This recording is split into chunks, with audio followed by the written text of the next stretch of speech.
और फिर इनका पांचवा तर्कश है इनके एंटी इंडिया फोर्सेस से connections. Rahul Gandhi ji allegedly Chinese diplomats के साथ मीटिंग करते हैं काठमांडू में। What was he doing with a Chinese diplomat at a nightclub in Kathmandu? This is serious violation of MEA protocols. 2023 में राहुल गांधी जी के लिए यूएसए में एक इवेंट ऑर्गेनाइज किया गया था। मिल नहीं सकते क्या चाइनीज डिप्लोमेट से?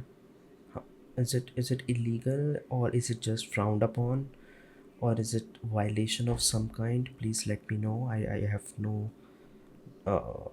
extensive knowledge about this. जिनके स्पॉन्सर्स देख लीजिए, इनमें एक स्पॉन्सर है मिनहाज खान जो कि एंटी इंडिया लॉबी का एक इंपॉर्टेंट प्लेयर है। ये इंडियन अमेरिकन मुस्लिम्स काउंसिल का मेंबर है जो कि हमेशा इंडियन इंटरेस्ट के खिलाफ लॉबी करता है, जिसने आर्टिकल 370 के एब्रोगेशन को भी अपोज किया था। इन्हें पाकिस्तान से भी काफी सपोर्ट मिलता रहता है। और इनके यूएस ट्रिप में ये फोटो अगर आप देखिएगा और इसमें इन लेडी को देखिएगा तो उनका नाम है सुनीता विश्वनाथ, जिनके जॉर्ज सोरोस से एलिजेड कनेक्शंस हैं। ये हिंदू फॉर ह्यूमन राइट्स की को फाउंडर है जो 2019 में Islamist advocacy group Indian American Muslims council और organisation for minorities in India के द्वारा स्थापित किया गया था। इन्होंने हर एक प्रो इंडिया पॉलिसी को अपोज किया है, चाहे सीए हो, चाहे आर्टिकल 370 का एब्रोगेशन हो, चाहे राम मंदिर हो। और याद रखने की बात यह है कि इंडियन अमेरिकन मुस्लिम्स काउंसिल के इस ऑर्गेनाइजेशन के जमात इस्लामी से कनेक्शंस हैं। जमात इस्लामी एक पाकिस्तानी बेस्ड इस्लामिस्ट संगठन है जिसके इंडियन ब्रांच जमात इस्लामी हिंद को भारत सरकार ने 2019 में पुलवामा आतंकवादी हमले के बाद बैन कर दिया था। State of Jammu and Kashmir, the government has declared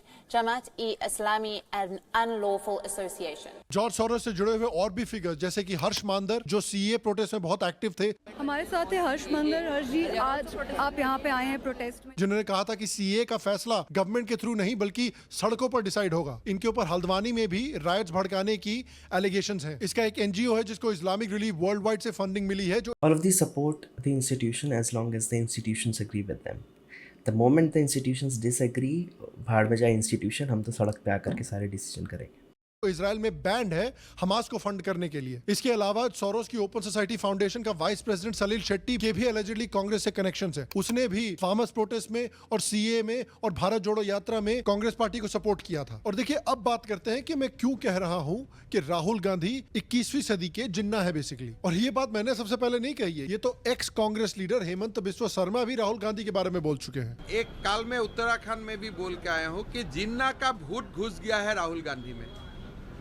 जो जिन्ना 1947 का पहले जो भाषा का प्रयोग करता था, अभी राहुल गांधी वही भाषा का प्रयोग करता है। एक प्रकार से मॉडर्न डेज का राहुल गांधी एक जिन्ना बन गया है। अगर आप गौर से देखेंगे राहुल गांधी तो जो काम जिन्ना ने अपनी मुस्लिम लीग के जरिए किया था, उसी तरह के काम राहुल गांधी भी कांग्रेस के जरिए कर रहे हैं। जैसा कि मैंने कहा, फर्क इतना है कि जिन्ना ने भारत को रिलीजन पर डिवाइड किया था, राहुल गांधी रिलीजन, कास्ट और लैंग्वेज के बेसिस पर भी करेंगे। इतने तरह के डिविजन्स को देखकर तो जिन्ना भी नरक में बैठ के जेलस फील कर रहा होगा।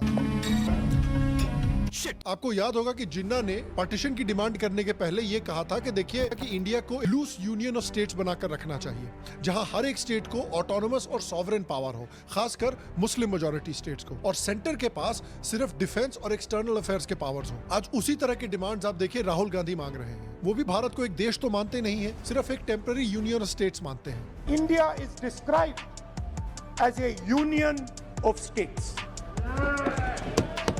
India is not described as a nation, it is described as a union of states. और देखिए इंडिया जैसे state, What is the point of pointing that out? क्या अचीव क्या करना चाहते हो तुम? The intention seems very suspicious. जहां सेपरेटिज्म की हिस्ट्री रही है, आज भी प्रॉब्लम चल रही है, वहां पर एक स्ट्रॉन्ग सेंटर का होना बहुत जरूरी है, जो कि एक सेंट्रीफ्यूगल फोर्स की तरह काम करता है और देश को यूनाइटेड रखता है। इस बात को ऑलमोस्ट 100 साल I think it's supposed to be centripetal force, not centrifugal. Centrifugal force is the one that pushes it out, and centripetal force is which attracts it towards the पहले center. हमारे constitution Maybe I misheard. के architecture को United रखता होना बहुत जरूरी है, जो कि एक आज भी प्रॉब्लम चल रही है, वहां पर एक स्ट्रॉन्ग सेंटर का होना बहुत जरूरी है, जो कि एक सेंट्रीफ्यूगल फोर्स की तरह काम करता है और देश I think he said centrifugal. को यूनाइटेड रखता है। इस बात को ऑलमोस्ट 100 साल पहले हमारे कॉन्स्टिट्यूशन के आर्किटेक्ट्स जैसे डॉक्टर अंबेडकर भी समझते थे। डॉक्टर अंबेडकर, जिनके कॉन्स्टिट्यूशन को हार्ट रेट मॉनिटर की तरह गले से लगाकर राहुल गांधी हर जगह घूमते रहते हैं, उन्हीं डॉक्टर अंबेडकर ने डिक्लेयर किया था कि वो बंदे ने पढ़ा नहीं होगा कभी, I can guarantee you that. चाहते थे कि गवर्नमेंट ऑफ इंडिया 1935 में सेंटर को जितनी पावर दी गई है उससे कहीं ज्यादा पावर सेंटर्स को देनी चाहिए। भारत में एक बहुत ही स्ट्रॉन्ग और यूनाइटेड सेंटर होने की बहुत जरूरत है। डॉक्टर अंबेडकर से एग्री किया था कि देश में एक स्ट्रॉन्ग सेंटर की बहुत स्ट्रिक्ट जरूरत है, क्योंकि उस समय पर वो देख रहे थे कि किस तरह से मुस्लिम सेपरेटिज्म बढ़ रहा है और इस सेपरेटिज्म के नाम पर देश के अलग अलग कोनों में रायट्स हो रहे हैं। इस सेपरेटिज्म से देश को बचाने के लिए, इन दंगों से देश को बचाने के लिए, इस वायलेंस से देश को बचाने के लिए डॉक्टर अंबेडकर चाहते थे कि भारत में एक बहुत ही स्ट्रॉन्ग सेंटर हो जो इस तरह की टेंडेंसीज को खत्म करे। वो जानते थे कि जिन्ना और मुस्लिम लीग की कम्युनल आइडियोलॉजी से देश में सेपरेटिज्म और दंगे के चांसेस और भी बढ़ सकते हैं, और हमने देखा है पिछले 75 सालों में कि डॉक्टर अंबेडकर और उनके कॉन्स्टिट्यूएंट असेंबली के कॉलीग्स कितने सही साबित हुए हैं। हमने भारत में खालिस्तान इंसर्जेंसी देखी है, नॉर्थ ईस्ट में सेपरेटिज्म और इंसर्जेंसी देखी है, नक्सल इंसर्जेंसी देखी है, कश्मीरी सेपरेटिस्ट मूवमेंट देखा है। This separatism is India is highly susceptible to this kind of separatism because there is so much diversity. तो उस डाइवर्सिटी का लोग गलत फ़ायदा भी उठा लेते हैं। Like there are different languages, there are different regions, people of different ethnicities. तो जो पॉलिटिकल पीपल होते हैं दे नो कि डिफरेंसेस हैं। So in place of highlighting it as a rich cultural thing, they try to highlight it as a separatist sentiment. तो वो सब फ़ायदा उठाते हैं। So India especially is susceptible to that, and that is why Ambedkar put all those safeguards in the constitution. But you see how it is happening. लेकिन ऐसे समय पर जब राहुल गांधी को इन सब चीजों से सीखकर और डॉक्टर अंबेडकर जिन्हें ये अपना आइडल मानते हैं उनसे इंस्पिरेशन लेकर एक स्ट्रॉन्ग सेंटर के आइडिया को सपोर्ट करना चाहिए, वो उल्टा अंबेडकर के बजाय जिन्ना को सपोर्ट कर रहे हैं। अंबेडकर भी ये सब देख के सोच रहे होंगे, तू क्या कर रहा है बे? तू मेरी तरफ है कि इनकी तरफ है? मैं तो आप ही की तरफ हूँ। ये कैसा मेरी तरफ है? हाँ? अरे यार तो बड़ा हंगामा है यार। ये साला कहाँ से आ गया? राहुल गांधी बार बार स्टेट्स के लिए ज्यादा ऑटोनॉमी की मांग करते हैं, कहते हैं कि सेंटर को कमजोर करने की जरूरत है। हालत ये हो गई है कि उनके प्रोपेगेंडा को बेसिकली खालिस्तानी अब रिपीट कर रहे हैं। There was no Bharat, there was no India before 1947. It's a union of states. We must respect the unions. We must respect the states. Otherwise, you know what we say. हाँ तो respect the union ना, क्या कर रहे हो? खुद ही बोल रहे हो we must respect the union, फिर रिस्पेक्ट भी नहीं कर रहे हो। We don't respect diversity. We lose everything. याद कीजिए कि जिन्ना ने सत्ता पाने के लिए एक वक्त पर मुस्लिम्स के लिए सेपरेट इलेक्टोरेट्स की डिमांड की थी, और इसलिए जिन्ना हर चीज को एक हिंदू मुस्लिम मामले में तब्दील कर देता था। हर चीज में भले हो नहीं भी रहा हो, लेकिन वो दिखाने की कोशिश करता था कि देखिए भारत में तो मुस्लिम्स के खिलाफ कितना डिस्क्रिमिनेशन होता है, इसलिए हिंदू मुस्लिम साथ रह ही नहीं सकते। आज राहुल गांधी को देख लीजिए, वैसी ही राजनीति अपना रहे हैं। बस डिफरेंस ये है कि हिंदू मुस्लिम की जगह कास्ट कर रहे हैं। उन्हें मीडिया में कास्ट दिख रहा है। मीडिया के आप, नाम क्या आपका? आपके मालिक का क्या नाम है? क्या नाम है? नाम बताओ। वो ओबीसी है? नहीं। वो दलित है? नहीं। Miss India What the hell? Work place में कौन कास्ट पूछता है? Even I don't know what caste my colleagues are, और ना पूछेगा ना, neither it matters, nor do I bother about it, nor do I care. तो even if somebody asks me कि क्या है, तो I wouldn't know. तो ये क्या बकवास है? Nobody, what, like people who work, like even people who are in colleges or who go to work, do you actually bother about the caste of your friends, the people you hang out with, the people who study with you, the teachers who teach you? में cast दिख रहा है, बॉलीवुड में cast दिख रहा है। तो मैंने लिस्ट निकाली मिस इंडिया की, मैंने कहा भैया इसमें तो होगा, मतलब एक दलित महिला तो होगी, एक आदिवासी महिला तो होगी ना दलित है, ना आदिवासी, ना ओबीसी, कोई नहीं। रेलवेज में कास्ट दिख रहा मिस इंडिया में मुझे लग रहा है, मैं देख रहा हूँ रेलवे को, मुझे लग रहा है कि जात का सिस्टम बना रखा है पूरा। ये सबसे ऊपर राजा महाराजा है, और फिर आस्ते आस्ते अलग अलग जातें बना रखी हैं। उसका नाम बदल दिया, लोको पायलट दे दिया, ट्रैकमैन दे दिया। रेलवे के महादलित हो आप। ऐसे तो किसी भी ऑर्गेनाइजेशन में there are posts and levels, तो ये भी कास्ट है। Oh God.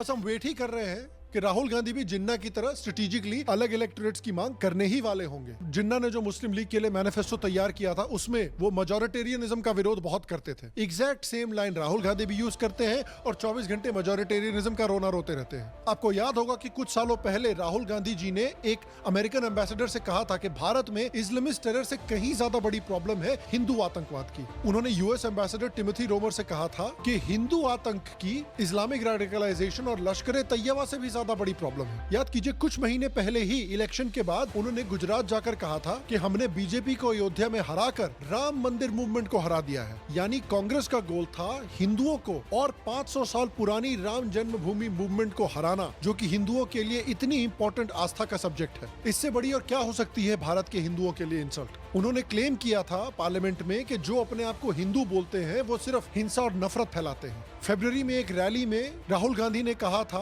कि वो शक्ति को अपोज कर रहे हैं, जो हिंदुइज्म में इतना इंपॉर्टेंट कॉन्सेप्ट है। और याद कीजिए यही जिन्ना की जो मुस्लिम लीग है उसके बारे में राहुल गांधी ने कहा था कि मुस्लिम लीग तो 100% सेक्युलर पार्टी है, मुस्लिम लीग के बारे में नॉन सेक्युलर कुछ है ही नहीं। ये लगता है अनुभव Sinha school of film making से कोर्स करके आए हैं। उसके अलावा आप कांग्रेस के 2024 के मुस्लिम लीग नाम में ही मुस्लिम है, तो how can it be a secular party? Manifesto को भी अगर देखें तो जिन्ना के 14 पॉइंट्स और मुस्लिम लीग के 1936 के मैनिफेस्टो से सिमिलरिटीज आपको मिल जाएंगी। जिन्ना शरिया law, special scholarships, special electorates की डिमांड कर रहे हैं। कांग्रेस ने भी माइनॉरिटीज के लिए स्पेशल बेनिफिट्स की मांग की है। जिन्ना के लिए पर्सनल लॉज बहुत इंपॉर्टेंट थे। कांग्रेस ने भी बोला है कि जान दे देंगे लेकिन पर्सनल लॉज को कहीं नहीं जाने देंगे। एक तरफ जिन्ना ने कहा था कि हर एक बिल को मुस्लिम कम्युनिटी के कंसेंट के बिना पास नहीं किया जाएगा। आज कांग्रेस पार्टी और उनके लीडर्स भी कहते हैं कि जो चीजें भी माइनॉरिटीज को पसंद नहीं आएंगी हम नहीं करेंगे। याद कीजिए जब 2019 में ट्रिपल तलाक को आउटलॉ किया गया था, जिसको बाय द वे पाकिस्तान में भी बैन किया जा चुका है, तब कांग्रेस के लीडर्स कह रहे थे कि देखिए अगर हम जीतते हैं तो तुरंत ट्रिपल तलाक को वापस ले आएंगे। ये जिन्ना की आइडियोलॉजी है कि नहीं है? तो देखिए इन कंक्लूजन राहुल गांधी चाहते हैं कि दुनिया उन्हें सीरियसली ले as a politician. Rahul Gandhi 2 दशकों से सिर्फ पप्पू बुलाए जाते हैं, तो उन्होंने कई कोशिशें की है अपने आप को एक नए अवतार में मोल्ड करने की। उन्होंने मोहब्बत की दुकान चलाने की कोशिश की, लेकिन पता चला कि वो तो नफरत की ही दुकान थी। तो उन्होंने डिसाइड किया है जब हम गलत आदमी हैं ही तो गलत आदमी ही बनते हैं, अच्छा आदमी बनने का नाटक क्यों कर रहे हैं? देखिए एक तरफ वाजपेयी जी थे जो एक विलेन की ओरिजिन स्टोरी कहते थे सत्ता का खेल तो चलेगा, सरकारें आएंगी जाएंगी, पार्टियां बनेगी बिगड़ेंगी, मगर ये देश रहना चाहिए, इस देश का लोकतंत्र अमर रहना चाहिए। राहुल गांधी जी जानते हैं कि इनकी पार्टी ने देश में अंग्रेजों से इंस्पायर्ड होकर फूट डालकर ही राज किया है, हिंदू हेटेड और मुस्लिम अपीसमेंट करके ही राज किया है। आज भी वही टोटका अपनाया जा रहा है, लेकिन कोविड के सबसे डेंजरस वेरिएंट की तरह ही इनका डिवाइड एंड रूल 2.0 का जो वेरिएंट है वो बाल्कनाइजेशन का सबसे डेंजरस वेरिएंट है। एक ऐसे समय पर जब भारत को तरक्की और यूनिटी पर ध्यान देना चाहिए और यूएसए और चाइना जैसे देशों की बराबरी के बारे में सोचना चाहिए, उस समय इंडिया के ये पॉलिटिशियंस हैं जो कास्ट के नाम पर देश का एक और पार्टीशन कराने की कोशिश कर रहे हैं। प्राइवेट सेक्टर में, स्पोर्ट्स में रिजर्वेशन की बात कर रहे हैं, 100% रिजर्वेशंस प्रॉमिस करने की बात कर रहे हैं, देश में कम्युनिटीज के बीच में हेटेड फैलाना चाहते हैं, सिविल वॉर की सिचुएशन डेवलप करना चाहते हैं। इंडिया के नेटिव कल्चर और कॉमन हेरिटेज का इस्तेमाल करके देश को जोड़ने के बजाय इसी हेरिटेज को नीचा दिखाकर देश को टुकड़ों में बांटना चाहते हैं। और यूएसए और चाइना से कंपीट करने के बजाय हमें जिम्बाब्वे और लेबनान के लेवल पर लाना चाहते हैं, सिर्फ और सिर्फ सत्ता पाने के लिए। अगर इन लोगों के मंसूबे कामयाब हुए तो भारत का हाल भी यूगोस्लाविया की तरह ही होगा या 1947 के भारत की तरह होगा, यानी एक और पार्टीशन। और मैं आपसे पूछना चाहता हूं कि क्या आपको भी आज राहुल गांधी की मोहब्बत की दुकान दिख रही है, या आपको भी